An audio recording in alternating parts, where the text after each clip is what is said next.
On today's video, let's talk about how you can build your alliance in Infinite Galaxy. This is not as straightforward as it seems. There's a few things that you should be aware of while building your alliance, and that is how you get alliance reserves, what is the alliance level, what you should prioritize, what you should know about the alliance system as a whole in order to advance your alliance quicker. So sit back, slap a like on the video, and let's go.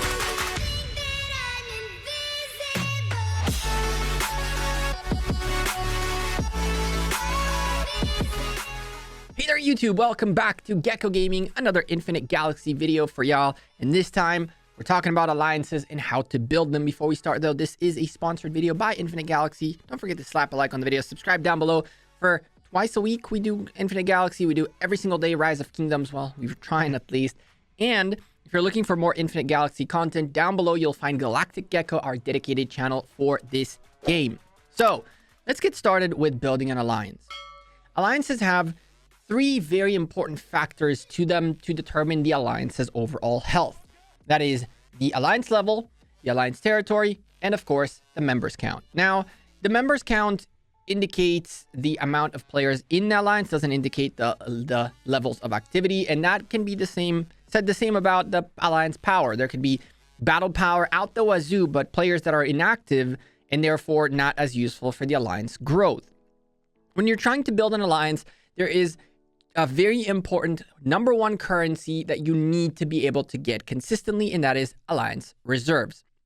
The alliance reserves are used to not only get more territory, to conquer more territory, to build your outposts, better yet, but also to upgrade your alliance's level, which will then give you more members limits, more members into your alliance, more of alliance territory capabilities, and it'll also level up your alliance shop, which then can be used to redeem better rewards and more of them, a bigger selection, so forth and so on. So how do you get these reserves? There are four main ways to get reserves. Number one is through donating technology to your alliance. Every tech donation you do will give some reserves into the alliance. The second way is through gathering on alliance territory. And the third way is through killing marauders on alliance territory. Now, granted, you really want to be doing both of these as much as humanly possible. You don't want to have energy left on your account, with the exception of when you're doing arcane ghost ship events, which require of you to have energy to hit them. So you definitely want to make sure you have energy for that. But every other time other than the days you're doing those events, you should be grinding those marauders on your alliance territory. When it comes to gathering, you need to have alliance territory to gather on territory. Same can be said for marauders, which is why when you're developing your alliance, it's crucial to know how to manage your reserves correctly.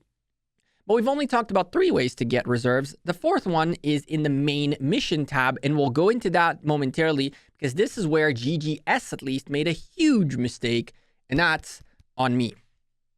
So when you're building your alliance, you need to find a good balance between using your reserves to build outposts for more territory and level up your alliance to get more territory availability and more members availability. If you focus too much on either or, the result will be a slowage in your progress. The most important thing in an alliance is obviously the members and the members' activity. All of the reserves are going to get earned through members' activity, gathering, hunting, or donating tech. So an alliance that has billions of power and tons of players, but no activity is as good as nothing because the alliance will never grow.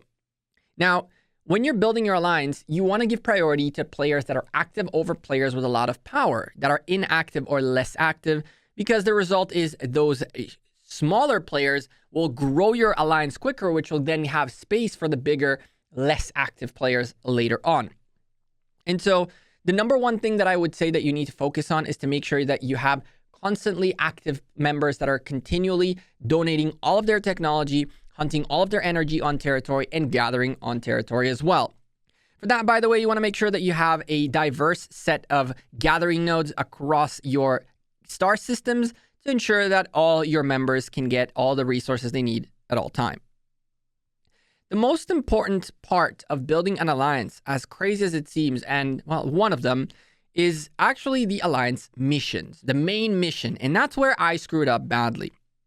Main mission is essentially a bunch of these little quests that your alliance as a whole needs to get done in order to to get a bunch of extra rewards and gain a ton of reserves in the process. This is how you ensure that your alliance is growing the way it's supposed to be. These are guidelines to grow your alliance.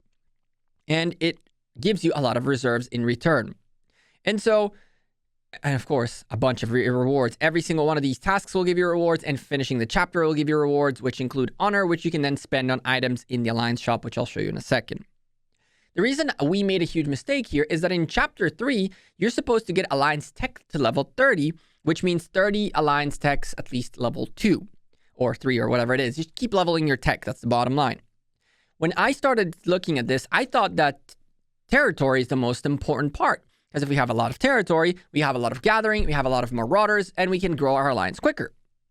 But I didn't notice that we got stuck for a long time not doing this at all. And as a result, doing this took a long time, and we fell back into chapter development on the Nebula. Now, I know that some alliances are as far as being very close to finishing chapter 5, if not even finished, which I don't think that's a thing, but there could be.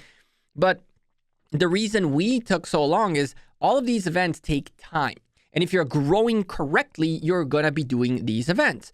But if you don't pay attention to them, then what happens is in the next level, you have gathering, which requires of you to just simply gather. But this will take time. It doesn't matter how many members you have active. You have 50 total members or 60 total members. It's going to take them time to gather all these resources. So it delayed our growth by a drastic amount because we got stuck on chapter 3 for a while. Once we got through chapter 4, we hit chapter 5, which now requires defeating 33,000 pirates and gaining reserves. And this only starts counting after you reached the chapter. So all of these days we wasted not growing because of chapter 3 and not pushing forward in the missions for chapter 3, we actually got stuck having to do this now. And it is by far the biggest mistake we made, which was detrimental to the growth of GGS. It's so detrimental that a couple of the other GGs that had players in them who are players that have played in other nebulas, they've given that advice to their leadership. And that's why, for example, GG6 is at level 9 right now with more territory than we are. GG4 is at level 6 with more territory than we have, even though we are the stronger of the alliances. And it's also why we've fallen down as drastic in power as we have, primarily as other alliances up on the top have more members available and they're full, while we're still not full and still looking for that extra 3 slots from level 9. Now that you know all these parameters, this is what I suggest. First and foremost, I suggest getting your territory laid down as quickly as possible and reach that max level early on as quickly as possible. Once you've hit your max territory level, that's when you're going to start earning a lot of credits from reserves from getting more members in. You're going to get your alliance technology going, which will have in it alliance territory, which will give you more territory in the long run. This is where my mistake was. I went straight for alliance territory and get as much of it as possible. And I didn't realize that by focusing on this, we had more territory than a bunch of other alliances for a while, but we didn't have the reserves and we didn't have the level up to fit more people and to grow faster because we had the research, but we didn't have the means to implement it. What I would suggest if you are building your own alliance is focus primarily on making sure that your alliance is following the main mission guidelines and that you're using your reserves to level up your alliance as well as getting territory. The more your main mission is progressed, the more territory you'll be able to get because the amount of reserves you get out of these main missions will actually be very, very beneficial for building territory while you can keep the rest of your territory, your reserve growth into leveling up your alliance. Of course, building an alliance is a very intricate thing. It comes with diplomacy and recruitment and getting people in and merging with other alliances and all that good stuff. But at the end of the day, the vessel, the shell that is the alliance that you're in is very, very important. And the way you level it up and you get it out there and you make it a strong alliance that people would want to merge into is by making sure you have as many reserves as you can. You get your territory up, and away and level up the alliance so you can fit more members. Because at the end of the day, if you don't have space for members, how are you going to grow? I hope this video was a little bit helpful for you to understand how reserves work, how you get them, where you should prioritize both on your level as well as on technology, and of course on the main mission. One final thought is that when you have good territory, you're going to get a little bit of alliance tax out of it, which is essentially any resources gathered on your alliance territory. Extra nice little tax, which is awesome. And on top of that, you're going to get daily core module XP to level up your core even further. Good technology, having good territory is key for that. And the Alliance shop, as you level it up, will give you a big diversity of items that you can get for the Alliance honor, which you're going to get from tech donations, from doing the main missions, and so forth and so on. These are essentially freebies, quote unquote, things that you can get out of the Alliance, which can include teleports, it can include teleport energy, and it can include so much more at a discounted rate. Make sure you're building your alliance through the main mission. Make sure your daily alliance missions are being progressed every single day. And of course, make sure that you maintain good relationships with other alliances, because at the end of the day, when the vessel is strong enough, other alliances will want to merge into you. I'm Gekko. I'm out of here. Appreciate you dropped a like on this video. Subscribe down below, and I'll see you in the next Infinite Galaxy video. Take care and have a good one. Peace.